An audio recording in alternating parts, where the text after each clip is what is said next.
بسم اللہ الرحمن الرحیم۔ ایک ضروری بات کہ کسی انسان پر ظلم کیا جائے تو اس کے خلاف آواز بلند کرنی چاہیے، نہ یہ کہ انسان اپنے ہونٹوں پر مہر لگا لے اور مظلوم کو ظالم کے حوالے کر دے کہ وہ اس کے ساتھ جو سلوک کرنا چاہے کرے، کیونکہ اس سے ظالم کے ہاتھ لمبے ہوتے چلے جاتے ہیں اور مظلوموں کی مظلومیت میں اضافہ ہوتا جاتا ہے۔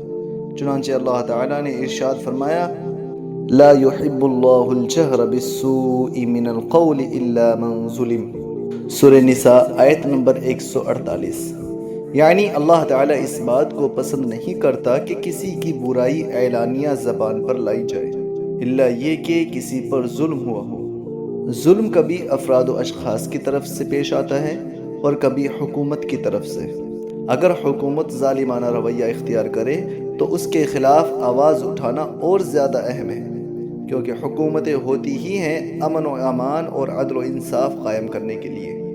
اگر وہی آمادہ ظلم ہو جائے تو یہ ایسا ہی ہوگا جیسے چوکیدار خود چوری کرنے لگے۔ یہ ظلم بھی ہے اور اپنے فریضے سے کوتاہی بھی۔ بحیثیت مسلمان ہماری ذمہ داری ہے کہ مسلمانوں پر یا ملک کے کسی بھی گروہ پر ظلم ہو تو مسلمان قانون کے دائرے میں رہتے ہوئے اور امن و امان کا خیال رکھتے ہوئے ان کا مقابلہ کریں اور اس سے راہ فرار اختیار نہ کریں۔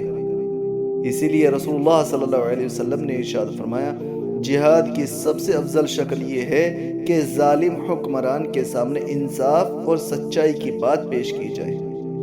مسند احمد حدیث نمبر 11143۔ اور اگر ظالموں کو آئینہ دکھانے اور ان کے پنجے تھامنے میں صبر اور آزمائش کے مرحلے سے گزرنا پڑے تو اسے برداشت کیا جائے، کیونکہ یہ انبیاء اکرام اور خود رسول اللہ صلی اللہ علیہ وسلم کا شیوہ رہا ہے۔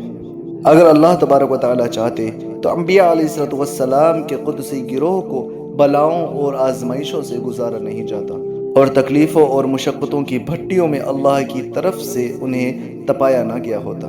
مومن کا شیوہ یہ نہیں ہونا چاہیے کہ وہ ظلم کے سامنے سر جھکاتا چلا جائے، بلکہ اس سے یہ کردار مطلوب ہے کہ جو لوگ امن و انصاف پر قائم ہوں ان کے لیے تو وہ ریشم سے زیادہ نرم ہو، اور جو لوگ ظلم و جور پر کمر بستہ ہوں ان کے لیے وہ شمشیر برہنہ ہوں۔